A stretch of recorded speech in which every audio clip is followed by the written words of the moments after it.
Divorce or partner separation, just like many other events out there, cannot be tied to a single thing or a single cause. Most cause-effect relationships are many to one, with one effect being associated with a number of causes.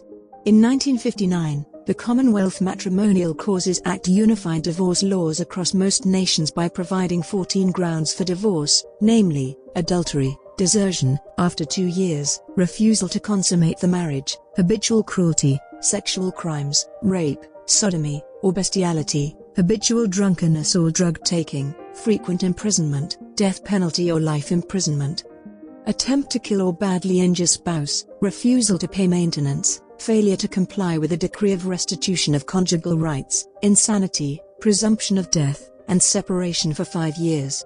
Some of the common predictors of divorce include women's independence, getting married at a young age or arranged marriages, economic factors, low education, liberal divorce laws, sexual incompatibility, role conflicts, substance abuse, religious factors, and attitudes towards divorce. People who are economically, emotionally, and somatically vulnerable, those who experience parental divorce, cohabit, and partner at a young age, present greater likelihoods of divorcing. The most consistent social correlates of divorce include unemployment, population size, homicide rates, percentage of elderly people, birth rates, death rates, and crime rates.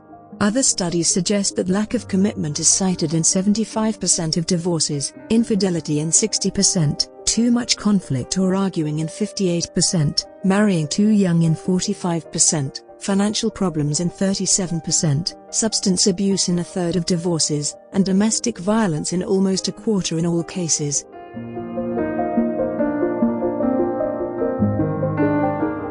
The risk of divorce reduces with an increase in a couple's level of education. This inverse relationship between education and the risk of divorce is often associated with the fact that educated people are better placed in society to pick quality spouses who are better at making the marriage work. Educated people are also less likely to pick partners out of convenience. Some studies find that divorced respondents report lower average intelligence compared to those who stay married. The economic and sociological theory suggests that a couple's divorce risk is influenced by their educational attainment, that of their parents, and whether they continued studying after they got married. Noteworthy, couples who take up education after a union has been formed present the greatest likelihood of divorce. Becker's theory of union formation suggests that highly educated men marry highly educated women, with the same phenomenon being true for lowly educated men. Thus, highly educated individuals have better prospects in the labor market. Highly educated women are more likely to end up in stable marriages compared to those who are lowly educated. This relationship is founded on the cost-benefit model in which marriages are maintained as long as they exceed the costs of divorce.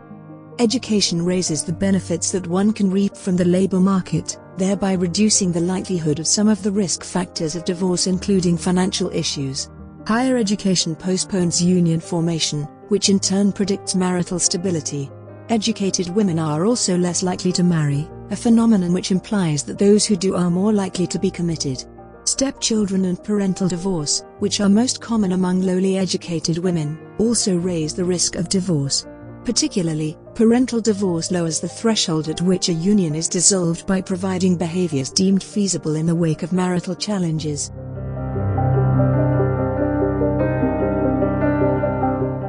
Men have lost social and religious authority in families, but the economic authority has remained intact. Increased female participation in the labor has raised women's independence by reducing the economic dependence on marriages. Particularly, working women have a 22% higher risk of divorce compared to the women who do not work. This statistic is supported by the fact that divorce is more common in urban compared to rural areas. Tenants, who are mostly in urban areas, are 50% more likely to divorce compared to homeowners, which is the larger population in semi-urban and rural areas. The work-related factors that lead to divorce include intensity, status, and potential success in the labor market. Women's ability to work and pursue a career increased their earning capacities, thereby greatly raising the risk of marital dissolution. The doubling of divorce rates in Japan in the 60s is directly associated with increased female involvement in the labor force. Many women who remained in marriage lacked earning power, and as such, did not have opportunities to stop being dependent on their partners. Higher female participation in paid employment among black women and lower opportunities for black men accounted for the racial differences in marital instability in the 40s. Divorce affects individuals' total earnings, a phenomenon that explains why some people choose to stay married to maintain the financial stability of the home. Increased female earnings raises the frequency of divorce because the woman becomes more likely to report being unhappy in the marriage as she becomes more capable of sustaining herself. Some studies suggest that marital commitment and satisfaction present greater predictions of marital dissolution compared to economic independence. All in all, economic factors significantly influence the decisions to separate and divorce.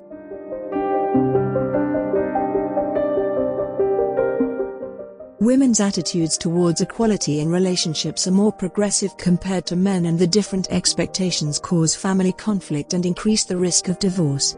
Differences in gender beliefs, expectations, and behaviors affect marital stability through negative interactions that cause disruption, distancing, and eventually divorce. The bargaining theory suggests that the options that partners have, inside and outside marriage, have a significant effect on their bargaining power. The possibility of divorce influences the consideration of the options one has inside and outside a union. The ease of leaving a relationship improves the relevant gender dynamics, evidenced by the introduction of no-fault divorce laws in America that witnessed a decline in marital violence. The bargaining theory contains the advanced and diminished equality hypotheses. On the one hand, the advanced or enhanced equality hypothesis presents a positive relationship between equality and divorce. On the other, the diminished equality hypothesis argues that divorce increases inequality since men use the threat of divorce to advocate for traditional unions. The companionate theory of marriage proposes that egalitarian practices and beliefs enhances wives' marital satisfaction. The assumptions of the theory include equality and familial responsibility, elimination of the patriarchy improves marital intimacy, and egalitarian men raise their emotion work in the marriage. The companionate theory is not effective in improving marital stability and explains the reason why women file for divorce at rates higher than men. This phenomenon is based on the fact that egalitarian women have higher quality expectations that might be difficult to meet. The equity theory suggests that individuals seek equality in social relationships, with anything less resulting in negative emotions of stress and feelings of being used. Other scholars examining the equity theory suggest that perceptions of justice in the division of family responsibilities are shaped, among other things, by the ideological commitments of women, with these commitments being shaped by increased participation in the labor force. Traditional women perceive housework as feminine, are less likely to complain about it, and less likely to be involved in marital conflicts. The relative deprivation theory argues that an individual's subjective assessment of a situation, instead of the actual objective condition, influences the perceptions of fairness. Differently put, fairness perceptions are based on comparisons as opposed to the actual situation at hand. Wives who adopt more egalitarian gender role attitudes often perceive their marriages as less rewarding, report less marital happiness, more disagreement, and a higher proneness for divorce than wives with stable, and more traditional, gender role attitudes. Husbands who adopt more egalitarian gender role attitudes report higher marital quality than husbands reporting no change in gender role attitudes. Thus, egalitarian men and traditional women, both of whom are family-oriented, form the most stable union, with the opposite being true for egalitarian women and traditional men.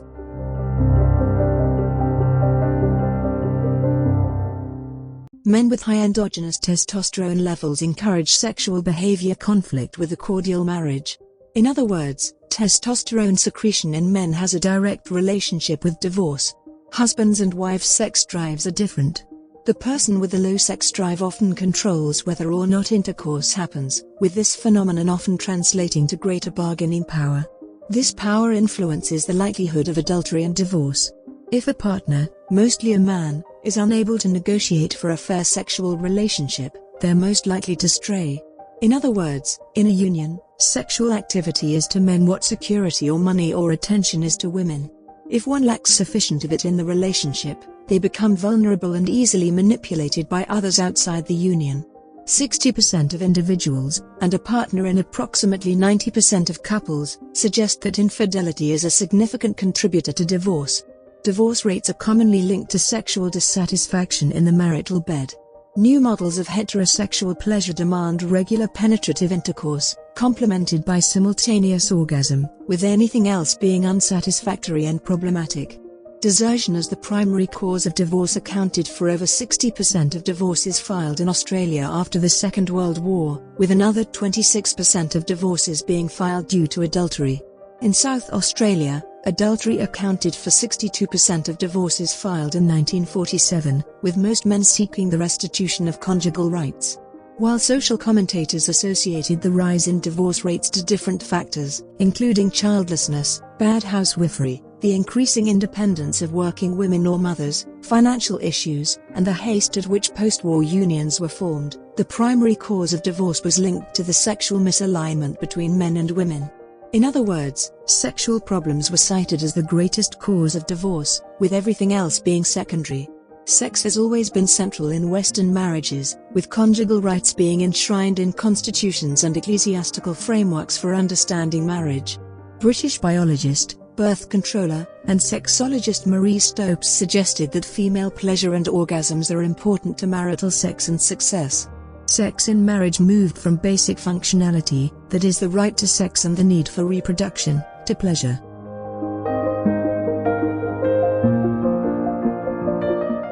The percentage of childless women by the end of their reproductive years has doubled between the 70s and the 2000s from 10% to around 20%. The number declined to around 12% in the 2010s. Childlessness in general raises the risk of divorce among couples. Studies on children and divorce draw a negative relationship between number of children and the risk of divorce, with a protective effect of having a son. The divorce risk of childless couples, whether living in rural or urban areas, is 5 times that of one-child parents. This risk is also present in developed societies, with the divorce risk of childless Swedish women being double compared to those with one child, while the divorce risk for women with 2 children being 50% lower. In Nepal, each additional child reduces the risk of divorce by 50%.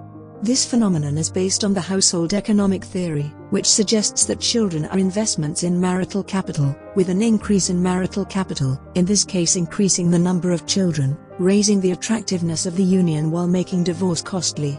The sociological explanation of children reducing the risk of divorce is founded on the fact that children increase the organic solidarity in a family. The sense of obligation that accompanies the arrival of children strengthens the bonds of the entire family. The gender of the child is also of importance to the risk of divorce. Women who don't have a son are more likely to divorce compared to those who do have a son. In economic terms, investing more in sons than in daughters is beneficial in terms of the marital capital in a marriage. Sons engender more marriage-specific capital compared to daughters. In other words, parents gain more long-term benefits from sons compared to daughters. In the sociological perspective, fathers are expected to be role models to sons and are more actively involved with raising sons compared to daughters. Greater father participation increases the solidarity of a marriage, while minimizing the risk of disruption. The role of the child's gender affects marital stability in America and Asian societies. Egalitarianism plays its role in terms of marital stability for Swedish couples. The gender of the child does not influence marital stability, but mothers with 2 children of the same sex present greater likelihood of divorce compared to those with children of different sexes. The loss of a child to death strains a marriage at first, but then strengthens it in the long run. The nature of the relationship before the death, the cause of death, and the related circumstances affect the marriage differently.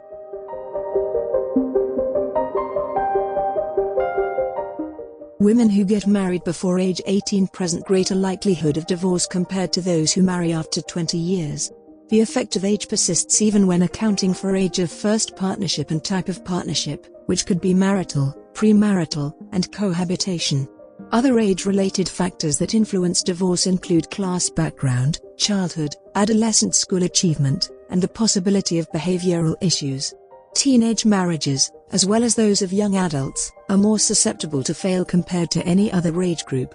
Arranged marriages are 2.5 times more likely to fail than non-arranged ones. 25% of Swiss marriages fail owing to marriage being a forced ritual for most couples.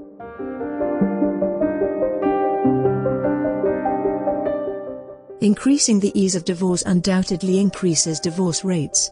No-fault divorce laws do not require mutual consent in seeking a divorce as traditional laws do, but instead, one party could unilaterally file for divorce, without any serious concerns such as infidelity or abuse, and that's that.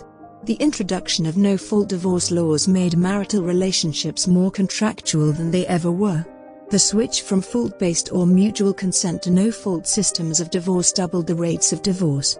Fault-based divorce laws made it difficult for couples to divorce formally because one party was required to prove the existing grounds of divorce. State laws did not recognize informal separations between unhappy couples. Divorce was legally difficult in the 50s, expensive, and socially a taboo, with divorced wives suffering significant stigma. This stigma arose from the fact that women did not have viable options after divorce, with the options being depression, death, and madness. Mothers became unable to raise their children without a male breadwinner, and women ended up being unhappy and sometimes in abusive relationships as they could not depend on alimony or child support. The rate of divorce rose from 2.2 per 1,000 in 1960 to 5.2 per 1,000 in 1980, which a signified 136% increase. To put this into context, no-fault divorce laws, which increased the ease of getting divorced compared to traditional ones that sought to preserve marriage, were implemented in the late 60s early 70s.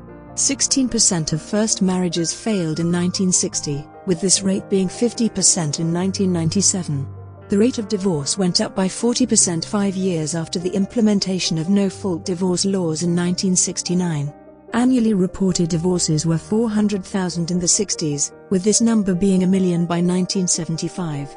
No-fault divorce laws accounted for a 26.4% increase in the total number of divorces between 2009 and 2015 in Mexico, with this rise being expected to continue over the next couple of years.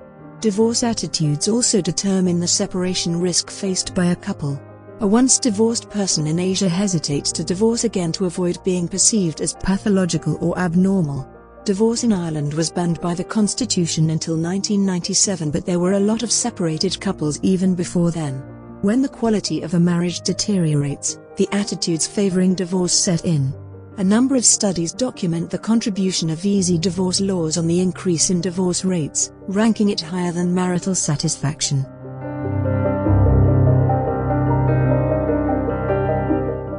Cruelty accounted for 5% of all the divorces filed in Australia in the 50s, which was prior to the implementation of no-fault divorce laws. Violence causes a wide range of negative outcomes, including unstable employment, reduced productivity or earnings, poor health, and negative outcomes on children. Divorce threat models suggest that violence in relationships declines by increasing women's bargaining power or by raising the ease at which abused women divorce. However, there is the chance that violence could increase if divorce threatens men's preferences or gender norms. Long-term unilateral divorce, as in the case of no-fault divorce laws, increases intimate partner violence by 21% or 3.7 percentage points.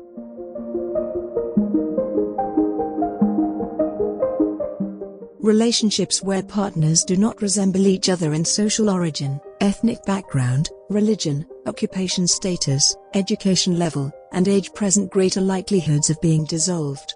Heterogamy in age, education and religion present the greatest likelihood of leading to divorce.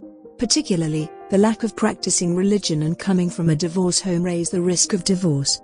Religion influences divorce attitudes, especially when a marriage is on the rocks. Interestingly, Christians divorce at rates higher than the rest of the population. Overall, religious differences contribute to less than 20% of all divorces. Age of the spouse and having a premarital union raise the risk of divorce. Differences in taste and preference are twice as likely as lack of social support to contribute to divorce. The amount of time spouses spend together is more of a divorce predictor for women than it is for men.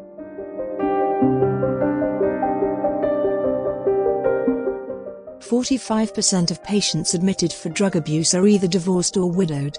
Heavy drinking and spending on alcoholic beverages have a direct relationship with divorce. Physical characteristics associated with health, namely obesity and short stature, do not have a relationship with marital dissolution.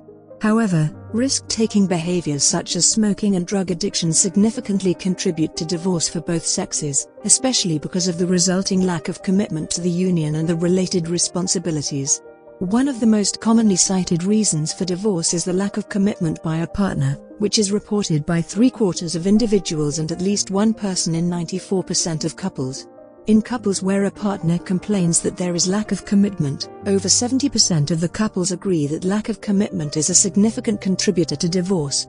Infidelity presents one of the greatest challenges arising from the lack of commitment. Too much arguing also deteriorates a relationship, with conflict as a cause of divorce being endorsed by 58% of people and a partner in over 72% of couples. Communication problems increase the frequency and severity of the conflicts in a relationship. Negative and positive communication have a significant impact on divorce, with self-reported negative communication significantly contributing to divorce.